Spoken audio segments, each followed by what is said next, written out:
A palavra de Deus, ela nos traz em várias vezes essa alegoria de exército, essa alegoria militar, essa alegoria a respeito aí do contexto, vamos dizer assim, de um soldado.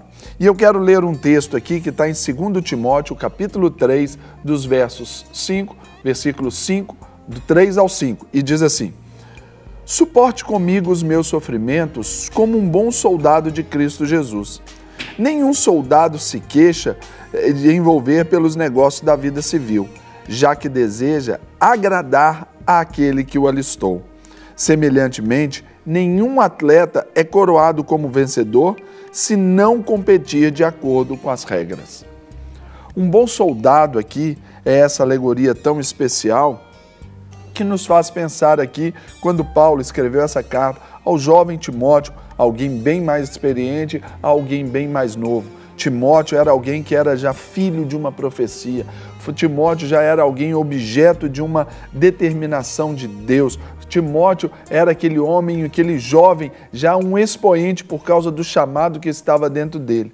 Mas como um jovem, talvez, ele estava ali também dentro das suas realidades. Ali, Timóteo também poderia estar ali vivendo aquela euforia da sua juventude, amando o Senhor, mas para conciliar essa euforia, esse ímpeto, é necessário que a gente também tenha uma boa disciplina. E muitas vezes, para nós, o sinônimo de uma boa disciplina, especialmente pelo contexto bíblico, era necessário ou é necessário exatamente que tenhamos a postura de um soldado.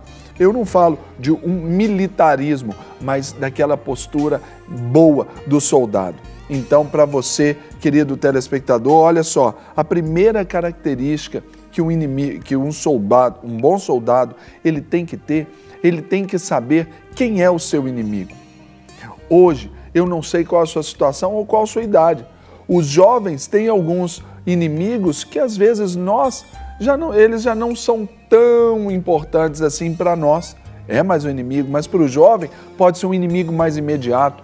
Por exemplo, essa impetuosidade aí, esse ímpeto todo, o jovem pode ter como inimigo. Então ele precisa conhecer.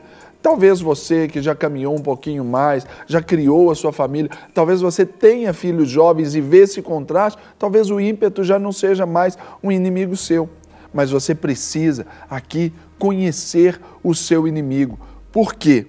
Olha só, o inimigo, ele se disfarça, ele se mostra talvez como o tentador, ele se mostra como o maligno, ele se mostra como a serpente, ele se mostra como o Deus deste século. Então não adianta a gente tentar ignorar a figura do nosso inimigo. E o bom soldado, ele sabe quem atira, porque se ele não souber quem é o inimigo, ele corre o sério risco de lutar contra um seu amigo. E isso é importante. Ele pode saber que o exército inimigo, ele tem uma característica diferente. Então, você, pensando nessa devocional, assim como eu pensei, quais são os inimigos da minha alma? Eu sou, às vezes, tentado em muitas áreas, talvez você não seja, mas eu tenho que cuidar, por exemplo, do orgulho, eu tenho que cuidar, por exemplo, da vaidade. Tudo isso, para mim, são os meus inimigos pessoais e eu tenho que conhecê-los e conhecê-los bem, exatamente para que eu não seja seduzido e depois seja morto. Porque a Bíblia nos ensina que o pecado, ele vem por uma tentação e depois dessa tentação ser ali, essa concupiscência, ser concebida em nós, ela pode dar à luz ao pecado e o pecado pode gerar a morte. Podemos morrer bem no campo de batalha. A segunda característica de um bom soldado, ele prepara a sua vida para o sofrimento. Olha só esse texto quando o apóstolo Paulo diz aqui: suporte comigo os meus sofrimentos como um bom soldado de Cristo. Nenhum soldado se deixa envolver pelos negócios da vida civil, já que deseja agradar aquele que o alistou.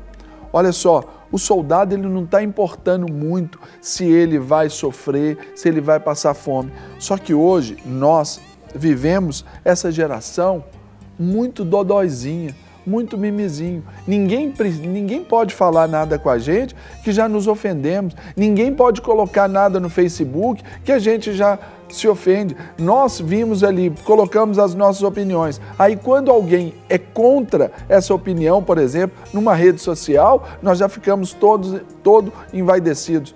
Não, o soldado, ele se prepara para o sofrimento, pensando em agradar aquele que o alistou. Então, se Deus te alistou nesse exército, foi Ele que te arregimentou para essa tropa, você pode ter certeza que Ele vai cuidar de você. Mas agora, os sofrimentos do tempo presente, certamente eles virão.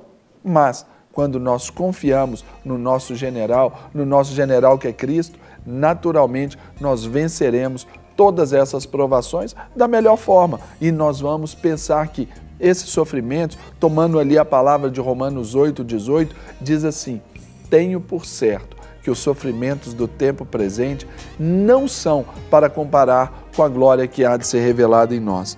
E a terceira característica do soldado, ele se reveste de toda a armadura que Deus lhe tem proporcionado. Por quê?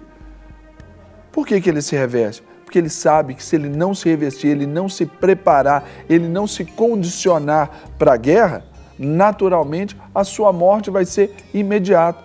Quantas vezes nós queremos comprar determinadas brigas que nós não nos preparamos em conhecimento, por exemplo, da própria palavra de Deus. Muitos perecem porque falta a eles o conhecimento. E a quarta característica de um soldado, de um bom soldado, você que está alistado para esse exército, é que esse soldado, ele mantém o foco na vitória. Nenhum soldado terreno vai para a batalha pensando que já será derrotado. Não, ele está disposto até a derramar seu sangue, mas ele vai até o final porque ele quer a vitória. Ele tem um objetivo, ele tem metas, ele tem estratégias e assim deve ser você. Você deve focar a sua vida na vitória que está proposta no seu objetivo e não nos percalços do caminho, não nos obstáculos do caminho entre ali a sua partida e o seu objetivo. Foque na vitória. As pessoas, às vezes, elas perdem para si mesmas quando começam a olhar para o lado. Por exemplo, Pedro. Pedro, ele teve um privilégio que eu e você, nós não tivemos. Eu sei nadar, você deve saber nadar, mas andar sobre a água é um negócio extraordinário, né? O que fez com que aquele homem, que era um pescador, você conhece algum pescador? É possível passar aí pela sua mente que um pescador, ele não soubesse nadar? Pois é, Pedro, naquela hora que ele olhou as circunstâncias, andando sobre as águas, e ele olhou para os ventos, olhou para todos os lados, olhou para o barco, olhou para a turma lá, ei Pedrão, você está andando sobre as águas, você é o cara. Na hora que ele tirou o foco do objetivo, que era o encontro com o seu Cristo, ele começou a afogar. E ele ali no desespero, ele gritou, salva-me. Ele ainda poderia até manter as circunstâncias, manter a pose, não é verdade? Ele poderia ali boiar ali no mar, vou ter que voltar para o barquinho, e voltando a nado. Mas não, ele precisou da mão do Senhor, porque ele tirou o foco. Então, não tire o foco. O bom soldado é aquele que foca e vai. Ele tem esse objetivo. Eu aprendi que o bom líder é aquele que sabe onde quer chegar, foca nos seus objetivos. E quando ele olha para trás, os seus discípulos, a sua família está seguindo. Então você, aí na sua casa, quer ganhar as pessoas, os seus próximos aí para Cristo, foque no seu testemunho, foque no seu alvo, para aquele que o alistou. Aí quando você olhar para trás, você vir o que está atrás, certamente você vai ser muito bem acompanhado. Amém? Que Deus te abençoe nesse dia, seja um bom soldado de Cristo, porque nós estamos em tempos de guerra, estamos em tempos aí onde o mundo espiritual está todo agitado. Então é hora de movermos aí no sobrenatural da forma objetiva que Deus nos dá. Para receber todas as novidades do canal, inscreva-se e se curtir o vídeo, clique em gostei. Aproveite para acompanhar a Rede Super nas redes sociais.